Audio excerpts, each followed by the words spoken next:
What's up, YouTube? Let's talk The Walking Dead. We catch back up with Michonne and what's going on in their community. Remember, there's this fair coming up that the kingdom is putting on, and Michonne doesn't want to be a part of it. We find out why. She says that the roads between there and the kingdom are not safe. Now, I don't know if that has to do with the bridge that got blown up where Rick died, or what the situation is, why between then and now. I mean, this has been 6 years from the time that Rick died, and she's saying that the roads are not safe. I don't understand why the roads at this time would not be safe, why they wouldn't have been working to clear the roads. I mean, you would think between the hilltop, the kingdom, and where Michonne is, that they would be constantly trading with each other, and one has a blacksmith and the other has a doctor, that they need to be able to go back and forth, so that things would need to, that the roads would be clear, or they would have created new roads or new pathways or whatever, so that the horses and the buggies and everything could get through. So she says it's not safe. She says that she still doesn't want to go, and so they're like, well, we need to revote or whatever, and they're like, it doesn't matter because she's just going to veto it anyway. And she's like, exactly, at this point. So she does get some support, saying, we made her in charge of our security, and so she keeps us safe. But it seems like Michonne just doesn't want to take any risk. She doesn't want to put her neck out. She doesn't want to lose any people. They do, they have children. She has her little community. She feels safe within those walls. She doesn't want to let new people in. She just want to protect the little cocoon on this earth that she has, and she doesn't want to risk anything. She doesn't want anybody's blood on her hands. She'd rather be safe rather than sorry. So remember that Rosita is pregnant. Somehow her and Father Gabriel and the thing, she's pregnant by Samir, I think his name is, and that was an accidental pregnancy. Like, she was just sleeping with him, but she ended up pregnant, but she really likes Father Gabriel. So Gabriel was like, I really ain't trying to be with a pregnant woman who's pregnant by somebody else. Like, I really don't, I like you, but you pregnant by somebody else. And she's like, well, the ball's in your court, because I didn't really ask to be in this situation, but I'm here. So Eugene comes and talks to Father Gabriel and lets him know, I love Rosita, but Rosita don't love me. She loves you. She doesn't love Samar. So she don't want to be with him. She wants to be with you. And in this world, if somebody loves you, you don't know how long we have to live. You could die tomorrow in this world, so we don't have a lot of time. We don't know. So if somebody loves you, you need to just go ahead and go with it and figure it out. You're a man of the cloth, he said. You're a man of the cloth. So at the end of he also gives him some pants, like some maternity pants, stretchy pants for Rosita, knowing that she will, start to outgrow her clothes at some point. So he's like, take this as a peace offering. At the end of the episode, he does show up at the house where it's Rosita and Samar, whatever his name is. And Father Gabriel is there. It's like these two men are looking at each other, and it's Rosita, which is so awkward, because why is he there? Like, what is he? I don't understand. Anyway, they didn't have any conversation. It was just like a look. Like, Rosita was just happy Father Gabriel showed up, which this is so weird. It's weird that she likes him, because he was so awkward when he first came. He was like such a punk. Remember, he was like screaming on the rock. Like, it's just so weird. So also we catch up with the Whisperers, who have Lydia, I think her name is, the daughter. So Alpha is talking to her and basically questioning her, asking her, what did you tell them about us? And she's like, I just told them that it was a few of us. And what do they have? And she's like, they don't really have anything, just some farmland, but they don't really have any weapons.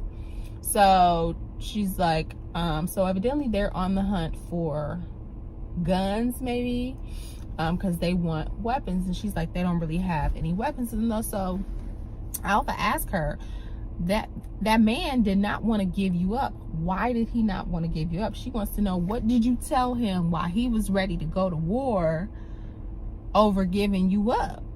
And she's like, oh, I just made him feel sorry for me. You know, I just told him whatever I had to say to make them feel sorry. She's like, well, did he touch you? You know, and she's like, no. And she's like, oh, okay, well, so you lied to them. You know, that's okay. You know, you did what you had to do. You lied or whatever. You know, it's all cool. But I feel like she don't really trust her daughter. Like, they got a weird relationship. So then we also are introduced to Beta. So I don't know if we got Alpha, Beta, Gamma, Delta. You know, I don't know how their structure is, but we know we got Alpha and a Beta. So we meet this tall man with a half of a zombie mask and this long beard with his name. He's the Beta. So he's number 2 in charge.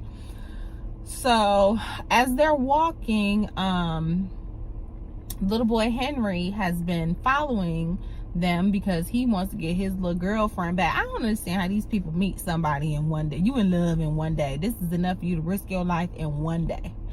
So he's following them. He think he following them so slick and tough, but they following them, you know.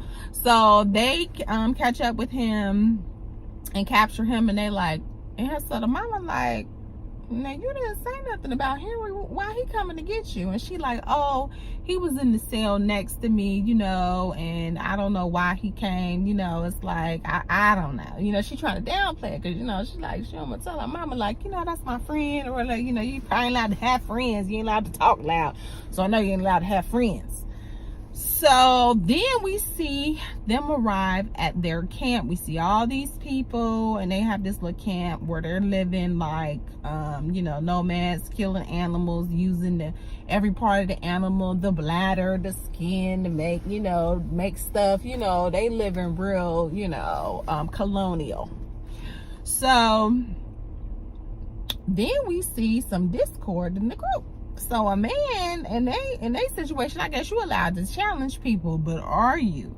So they like, you put us in danger. They was like, we thought the rule was we don't go back for people, but how is it that we don't go back for people until it's your daughter? And then when it becomes your daughter, then, oh, we change up the rules and we go back. So she like, oh, was it you that was really having these issues, or was it your girlfriend? I think it was your girlfriend. So she like, it's the girlfriend, and she like, you know, I ain't trying to fight you or whatever, but you don't really need to be leading us. Like, you put us all in danger. We lost a lot of people just going out there. Like, now they know nobody knew who these people really was. Nobody knew where they, you know, what was going on. You done walked right up, and now they know we out here or whatever. So she takes this cord out her thing. She chops this lady head clean off, then gives the head to her boyfriend, and then kills him. They take the bodies out and let them get ate up. So basically, you could challenge, but for real though, you can't. Like, I'm not going out like that. So Beta like, you know, we haven't had to do this in a long time, but that's what we have to do. So then they like, something's not right with Lydia and this boy. I think it's deeper than it really is, so let's put her to the test. So they wake Henry up in the middle of the night, and they basically tell her that she needs to kill him. So the mama throws down a knife, and she's like, you need to kill him. Pick up the knife. And she don't want to pick up the knife. Pick up the knife, you know. And so he like, please don't, you know, begging like a little. So she picks up the knife, and about that time, a herd of walkers comes through their camp and starts eating people. Now, I never understand how the walkers just be creeping up on people. When you come up on them, they be, you know, you can hear them. But whenever they just creep up on, but when people get ate up, they be silent. Now, it's just weird how in one setting they be so loud, but when it's time for them to eat somebody, they get real quiet. I just don't get it. So yeah, so mind you, this is Daryl and the Deaf Girl's doing. So they send this herd in there to distract everybody. So everybody gets up and starts, you know, running and going away. And in the confusion and chaos, they're able to get Henry. And then they're like, he's like, I'm not going without her. And then they take Lydia. So they're on their way, you know, out. So she has now left again on her own accord. So we know Mama is coming. So scenes for the next episode show it is wartime. They're going to an area. They're gonna be up in this like apartment building or something. And Beta is coming. Lydia has given them information about Beta, that he's number 2, and they're like, oh, we'll kill him first. So it's wartime. It's time to get this war cracking. It's time for some action. I'm glad for it. And they're gonna be fighting. And let's see how this plays out, and if we're going to kill Alpha and Beta, and if we're going to absorb the Whisperers into Alexandria, the Hilltop, and the Kingdom, and find out what's going on. So that's my recap of this episode. Leave a comment below, and I will see you in my next